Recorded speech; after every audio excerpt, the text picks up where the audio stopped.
Welcome to our channel. If you want to link two-factor authentication setup to Google Chrome, follow these step-by-step instructions to enhance your account security with an additional verification layer.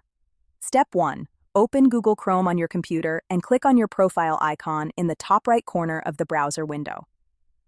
Step 2. Select Manage your Google account from the drop-down menu to access your account settings. Step 3. Navigate to the Security tab on the left sidebar of your Google account page. Step 4. Scroll down to find two-step verification under the Signing into Google section and click on it. Step 5. Click Get Started and enter your Google account password to verify your identity before proceeding. Step 6. Add your phone number to receive verification codes via text message or phone call. Enter the code sent to your phone to confirm. Step 7. Once your phone is verified, explore additional verification methods like Google Authenticator app, security keys, or backup codes for added security. Step 8. Enable two-step verification by toggling the setting on.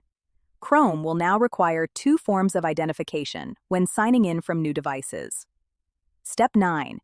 Test the two-factor authentication by signing out and signing back in to confirm it's working properly. Don't forget to like this video and subscribe to our channel.